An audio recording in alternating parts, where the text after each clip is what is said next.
ജനങ്ങളുടെ യാത്രാ ദുരിതം പരിഹരിക്കണം. ബസ്സുകൾ സർവീസ് റോഡിലൂടെ ഓടിക്കണമെന്നാവശ്യപ്പെട്ട് കയ്പമംഗലത്ത് CPI സമരം. ദേശീയപാതയിലെ മേൽപ്പാലം പ്രവർത്തനക്ഷമമായതിനു പിന്നാലെ കയ്പമംഗലം പഞ്ചായത്തിന്റെ തെക്കൻ മേഖലകളിൽ നിന്നെത്തുന്ന ബസ്സുകൾ സർവീസ് റോഡ് ഒഴിവാക്കി മേൽപ്പാലം വഴിയുള്ള സർവീസ് നടത്തുന്നത് ജനങ്ങൾക്ക് വലിയ യാത്രാ ബുദ്ധിമുട്ട് സൃഷ്ടിക്കുന്നതായി ചൂണ്ടിക്കാട്ടിയാണ് CPI കയ്പമംഗലം ലോക്കൽ കമ്മിറ്റിയുടെ നേതൃത്വത്തിൽ പ്രതിഷേധ സമരം സംഘടിപ്പിച്ചത്. പനമ്പിക്കുന്ന് ഭാഗത്തുനിന്ന് വടക്കോട്ട് പോകുന്ന ബസ്സുകൾ സർവീസ് റോഡ് ഉപയോഗിക്കാതെ മേൽപ്പാലം വഴി കടന്നു പോകുന്നത് മൂലം സർവീസ് റോഡിനോട് ചേർന്ന പ്രദേശങ്ങളിലെ യാത്രക്കാർക്ക് ബസ്സുകളിൽ കയറുന്നതിനും ഇറങ്ങുന്നതിനും ഏറെ പ്രയാസം നേരിടേണ്ടി വരുന്നതായി നാട്ടുകാർ പരാതിപ്പെടുന്നു. സ്കൂൾ, കോളേജ് വിദ്യാർത്ഥികൾ, തൊഴിലാളികൾ, വയോജനങ്ങൾ തുടങ്ങി നിത്യേന പൊതുഗതാഗതത്തെ ആശ്രയിക്കുന്നവരാണ് ഏറ്റവും കൂടുതൽ ദുരിതം അനുഭവിക്കുന്നത്. ജനങ്ങളുടെ യാത്രാ പ്രശ്നത്തിൽ പഞ്ചായത്ത് ഭരണസമിതി ഫലപ്രദമായ ഇടപെടൽ നടത്തുന്നതിൽ പരാജയപ്പെട്ടുവെന്നും CPI ആരോപിച്ചു.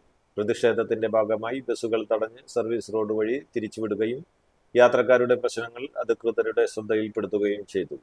വിഷയത്തിൽ അടിയന്തര നടപടി ആവശ്യപ്പെട്ട് RTOയ്ക്കും പോലീസിനും പരാതി നൽകിയിട്ടുണ്ടെന്ന് നേതാക്കൾ പറഞ്ഞു.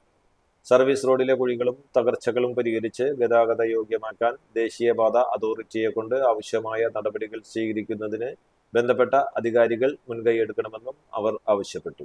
CPI നേതാക്കളായ ER Joshi, MD Suresh, PK റഹീം, നജീറ നൂറുദ്ദീൻ, ദിവ്യ Aneesh, Naushad കില്ലാടി, PH Abdulla, Ali Askar, ES Satheesan, Soman കോതങ്ങത്ത്, CA Dharmadas, KR Prasad, CC Vipin, Ajith Krishnan, Ashraf Thandassery എന്നിവർ നേതൃത്വം നൽകി.